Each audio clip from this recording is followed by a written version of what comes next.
Hello, we are live. Good morning, good afternoon, good evening, everybody. Hope you're all having a good time. Apologize for technical issues on the streaming software. Let me grab you all a link so that we can share this with the community.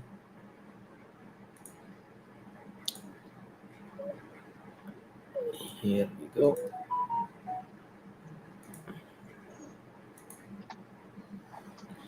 Also gives us a chance to have people join so that they can be live with us.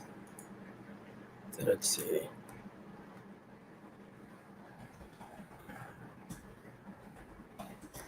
On hold number 16.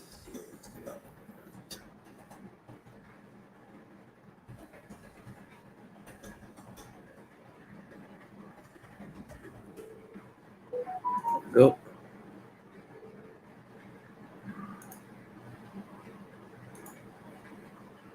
Let's just have this out here.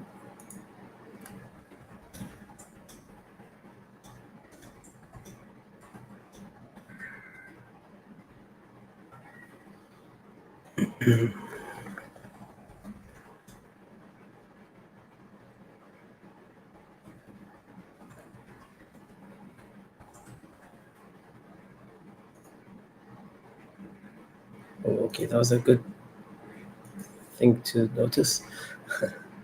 Thank you, Rachel. So, hi everyone, welcome. We already have a bunch of viewers. And no, this is not the England World Cup live watch along, but last time I peeked at the screen, you guys were at a 3-0, if I'm not mistaken. So, I don't know if I can say congrats in advance. World Cup things. So, thank you for joining. We'll allow people maybe 2-3 minutes. Joined by the lovely fence maker, also secretly known as Nick. And then we have Mark is again not joining us, unfortunately, still traveling, still on the go. So not really stabilized, pun not intended, in a place where he can join us. He's in Australia, where it's also a challenging time zone to join during this town hall. But we have a few updates, not as substantial as the last one, but we still have some progress nonetheless. Hi, Troy. Good morning. And we apologize for the last-minute rescheduling as well. As of yesterday, that was actually a clash with the last-minute World Cup arrangement on my end. I am from Qatar, where the World Cup is happening, and there is required to attend the opening. And that was directly clashing with the town hall, and that was last minute, so we had to change that. But yes, indeed, it's major sporting events. I would say are inspirational because it shows us how people can come together for a common interest in an activity. I made this relevant to equine, but it is, I would say.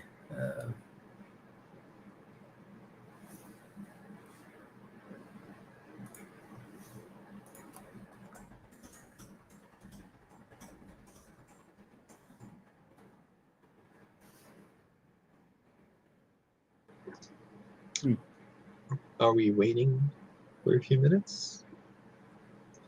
Yes, we are. Just maybe one more minute and we can start. We have a few coming. I'm out of coffee. Yeah. Coffee is always good. No, I'm out of coffee. It's Out of horrible. coffee. No. Yeah. I just had one just before the town hall. So I apologize for out coffeeing you. Yeah. Finish. Thanks, Troy. Fence makers, the question whether you're supporting Canada or France About in the the World World Cup. Cup? Yeah. I don't really follow the World Cup. I'm sorry. Do you want one with the higher likelihood of winning, or do you want one that? No, I know France's top player in Canada is not that great. I don't I support both teams. Uh-huh. I don't That's a care. diplomatic answer. I don't mind. I don't care. Okay. Like, Well, if Qatar doesn't make it, I'm gonna have to find an alternative country to support, right? right. I'm still cheering. We're still in the group stage, so there is a chance, but it banks on the Netherlands. Well, either us beating the Netherlands and Senegal, which is maybe not very likely, Yeah. or the Netherlands not winning as much. But I guess it's still kind of very challenging. I'd say. Yeah. No, in Canada and in the States, what we do is we hire retired players from Europe because they're Oh, still the best players in America and in Canada. So North America, we suck at soccer and no, that's why. football, It's whatever, because you call it however you soccer. call When it. you start calling it football, Yeah. maybe there's a chance. American football, or football No. as we call it. Um, Yeah. Okay. So I think it's a good time to start. I have a few viewers already live with us. So without further ado, this is Town Hall number 16. We are glad to be here to share with you um, a little bit about what we've been doing. They've been, like I said earlier, a slower couple of weeks, but progress is still ongoing on different fronts. From the 3D, I'll start with my side. From the 3D art side of things, we have number one, we have a seasonal skin that's already been finished with multiple variations. So we made some different rarities, basically. This is not to be released now.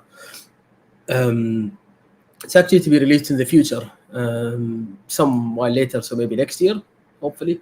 That's one, and that's part of our content plan to keep having content basically later on, where these will all fit into place. Our environmental artists have continued to make more props, so they've been making buildings. We have a procedural generation, or sorry, what's a good way to say this?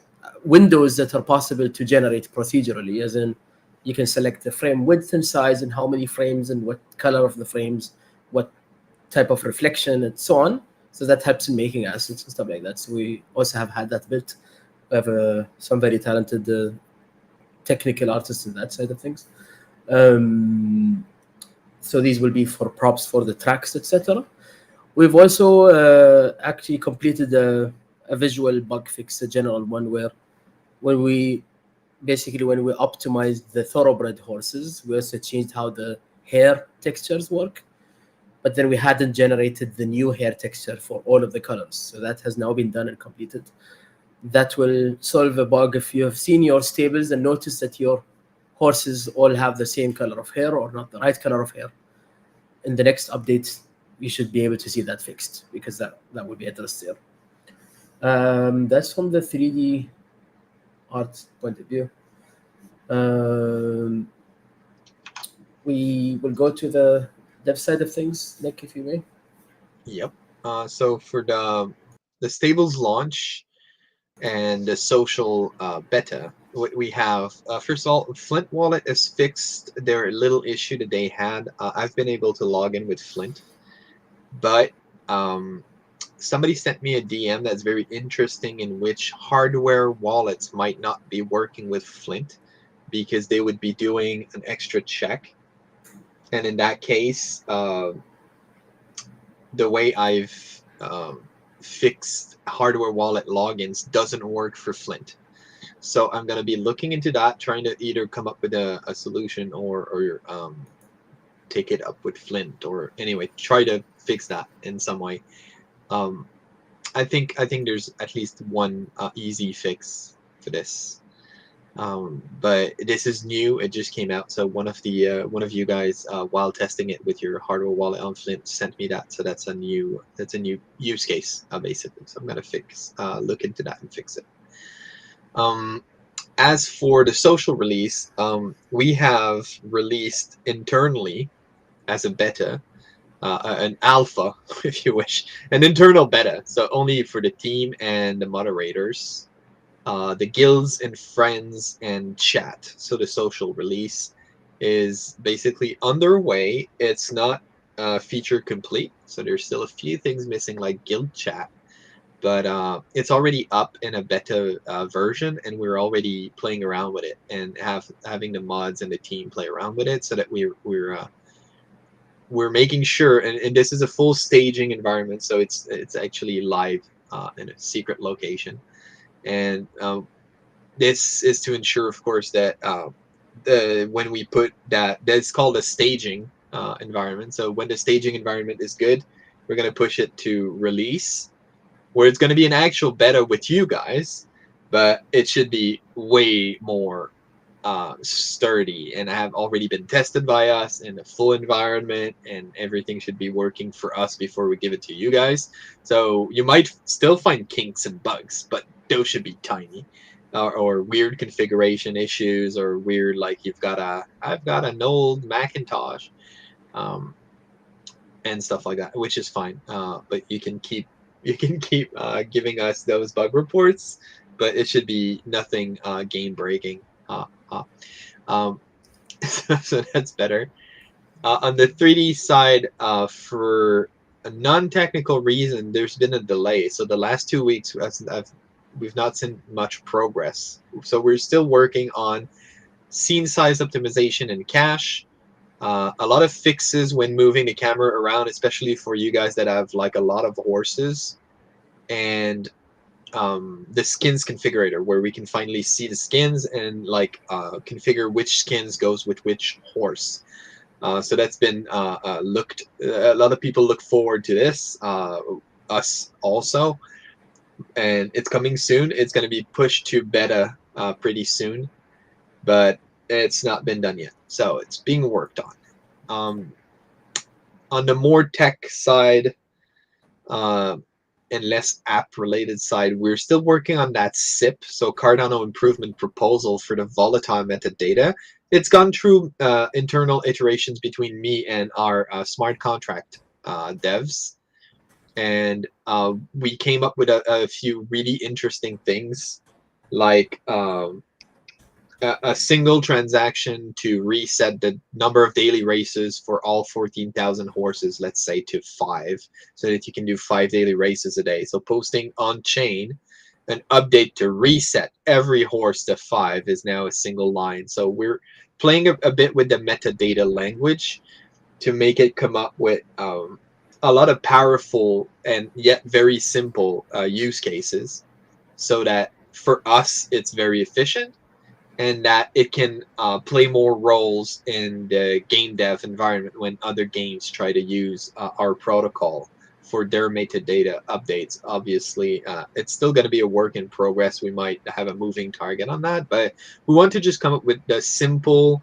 powerful options at the beginning, so that most cases can already be addressed in an efficient manner with as few transactions as possible to post metadata updates on chain. Though we're working on the SIP, and that will have to go through a violent public peer review process and be finally, let's say, accepted as a SIP and everything. We're not waiting on approval to make the code. So basically, we already are working on the Oracle and the indexer, and the indexer is nearly ready for a test run. So first, like, run it, index the whole chain, post a few messages, make sure that it indexes correctly, and keeps a live state for the metadata on everything. So we're close to having a little loop working where we're posting updates and seeing the updates come through.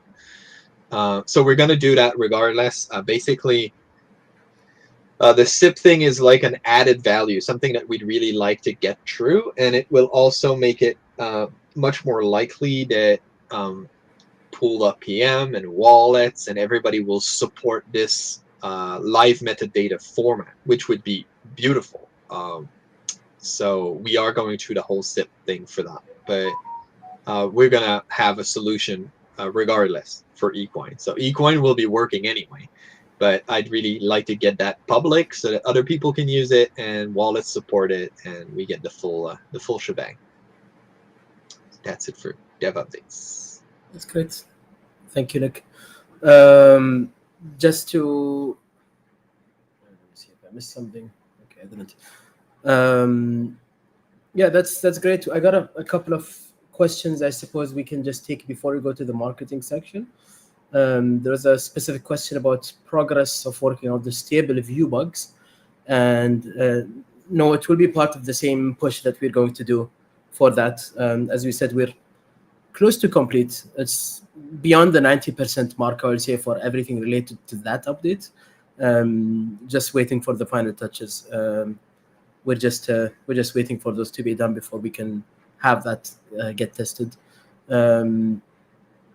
We also have already, we're preparing you guys might have seen in the last town hall, the default jockey that people will have if they don't have a jockey equipped. So you're also having that rigged and added into the configurator for people who don't have a jockey equipped, so that you can see that. Yeah, and then yeah, that's the main, I think, question we would like to address here. So on the marketing side of things, I'll mention that the December Underground Invitational will be a bit different than the past ones. We'll share more details on the format of that soon, over the next couple of weeks. We had our November Underground Invitational a bit earlier last week, which was really fun. On another note, CNFT-Con merch. There's been a little bit of, let's say, there's a few remaining pieces from the CNFT-Con merch that wasn't sold at the event, and we realized that some people couldn't make it to the event physically, were interested in some of these pieces. Hint, hint, there might be a few plushies that were not available. So we're looking to make these available first in a little bit of a limited run for what's already available. And then later on, this format would continue into a proper, let's say, merch shop, which people can order things from. Now, on the exclusivity side of things, some of the items are meant to be, the main exclusive part was actually the Cowboy Quinn. The skin NFT will not be added later on. That was a CNFT-Con exclusive. The actual physical merch have a chance to be rerun or resold, including the plushie. We know it's a mainstream thing that people are interested in having more of. But for the time being, we're basically working out on making those available for order. Might be something related to USA only first, and then having an international option or something similar to that. It really depends on how we can work out the logistics of that. But we have already made some substantial progress in having that available. So that's another one. Yeah, and then last but definitely not least, we made an announcement also recently about the Cardano Gaming Guild. So Equine NFT is one of the founding members of the Cardano Gaming Guild, and that was the announcement we made was a brief one, and I also don't want to skip too far beyond what the guild itself wants to announce formally. But I believe they would have a presence at the Cardano Summit, even if it's limited. But the Cardano Gaming Guild in general, I can share a little bit of a general, let's say, info blurb about the Gaming Guild. It's meant to be a platform for all gaming projects that are built on Cardano to support each other and support the growth of gaming on the blockchain. It's not meant to be an exclusive group for a few projects. Obviously, from an administrative point of view, it was limited to a certain number of founding members to ease discussions and making progress on action points, etc. But I think the general stance, and this is a message to, I guess, other project owners or fans of projects, if they want to talk to the project creators or developers, is the guild is not meant to be a privilege. It's rather more of a place where work is done to progress the common interests of the guild, and it's more of a kind of a responsibility rather than that. So it's a bunch of work, but we are blessed to have the Cardano Foundation to support the guild, which is a strong message from the Cardano Foundation, a message of support to gaming projects on Cardano as a whole, as it's a common theme, and it's basically meant to support all ventures related to gaming on Cardano. So we're happy to share later on through the guild more details on how projects can join, etc. So that's I think really exciting. We're really happy that we are part of this, as we believe we can contribute to the Cardano gaming scene from a technical point of view, as you guys have seen what we're working on from a SIP point of view and open sourcing some of the content that we have that is for gaming projects in general. And also from a marketing point of view, from expanding the size of the gaming market that Cardano has access to, and so on and so forth. So without further ado, that concludes our points. We'll take an AMA. Just to address a few questions that we would have gotten. There's a question from our Discord from a few days ago on guilds, and a request for updates basically on the team's plans for regulation of guilds and so on. So one of the main things we have so far is the size of the guild, which looks like 30 members, as in stables joining a guild. Obviously, this can be reviewed and revised if need to be, but we're looking at a cap of 30 members. There could also be a method to unlock or increase the cap or size, but it really depends also on a few other parameters, mainly game balance, and whether it affects that. We're thinking of possibilities of, for example, one huge open guild that allows everyone to join and becomes a massive open guild, and whether that breaks any balance, for example. That's one. From a guild competition point of view, we also need to think of, from a leaderboard perspective, for example, how do you really address guilds with different sizes and different numbers of horses for a guild leaderboard to be fair? So there's a few points to be considered there. There's a few also ideas we're going through just to make sure that we have a solid system. Primarily, our consideration so far for leaderboards has been through racing points, which is the ELO, win percentages with a certain normalization factor, and then prize money won, whatever we end up calling that, but basically how much prize earnings you've gotten from your horses. So these are the three main parameters or factors that we've put in our leaderboard design so far. Obviously, the prize money one is closest to the industry, let's say, tracking. But we're looking into how to make sure that in a game system like this, where we're putting the rules, that we have also rules that are fair for everyone that's using this. So that's one. I see a question being typed out. Any estimate when the game could be running? Just your thoughts. That's the most dangerous question that I could ever be asked. Well, if you're talking about racing and breeding, I think we made it clear earlier that end of the year does not seem to be very likely. So we're looking to be beyond that by hopefully a few months, not more. So we're doing our best. We're working hard. Obviously, we're coming to a period of holidays with Christmas and so on, but we're working at the best pace we can to get things done. All of our teams are working basically at their rates of productivity. So we're trying our best to go on that. So that's I think that's the best answer I have on when the game could be running. There is a chance that the marketplace, because it's one of the larger, let's say, releases beyond the racing and breeding, it might come a while after, and the breeding actually comes as part of the main release, let's say. But we're working on that to optimize and make sure also that no game feature is unnecessarily delayed, let's say, for being part of another game feature. But that's still also in the works. I see some discussion from Utero on racing and on female and male horses being competitive, etc. In general, and the way we have it, there is no advantage for one over the other. They race together. I believe in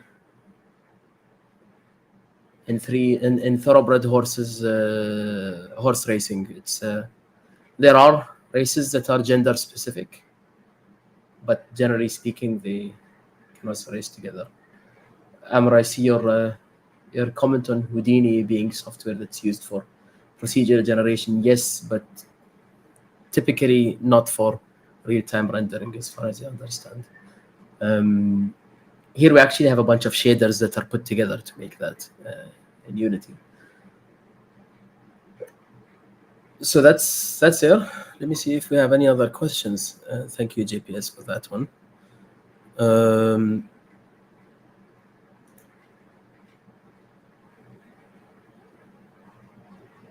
Here we go.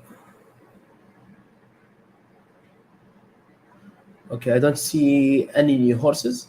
So any new horses. That just tells you how much I'm thinking about horses. I'm not seeing any new questions. Yep. Somebody brought up a point in Discord also. The stable scene seems to be simply not loading right now, so I'm looking into it. I've had the 3D guy investigate, and I'm looking into any of the updates that we made recently. So we'll get that looked for quickly. Thanks for the PSA. Yeah, it's good to know. It's not intended, but it's also beta, so expect some outages. Thank you, Miro. Yeah, I assumed so. I'm going to watch the matches. Obviously, we're hosts of the World Cup. I'm going to cheer. It's the group stage, so it's still not the climax, but still exciting. It just depends on how many pieces I can break up into to watch everything. I have yeah, unfortunately, better luck to Italy next time. So thank you, guys. We appreciate you tuning in. Thank you for the continuous support. Please take care of yourselves. We understand that the general market conditions are not the best. If you ever need someone to talk to, we extend open and welcoming arms to our community. We even have a mental health channel. If anyone wants to talk about something and is looking for support, we're more than happy. We have a very nice community that's extremely, extremely supportive, and we're grateful for that. So please take care of yourselves. We will continue building. Thank you for always keeping it live. Shout out to Thoroughbred Thursdays for keeping content churning on Equine and having Twitter Spaces every Thursday. Tune into that when you can. They've been putting a great show. We had JPS was on the last one. It's not actually hosted by us. It's not an official, let's say, a stream of content. It's rather a community-led one, which is led by 108 Stitches and Chris, if I'm not mistaken. I'm sorry if I missed someone else who organizes that. There was an episode with JPS, and they touched on a lot of interesting points on genetics and colors, and some alpha maybe from JPS on chestnuts and bays and blacks and how they interact from a breeding point of view and some other details. So that was really cool. Thank you for everyone else who also contributes to our Discord chat. That's very, very helpful.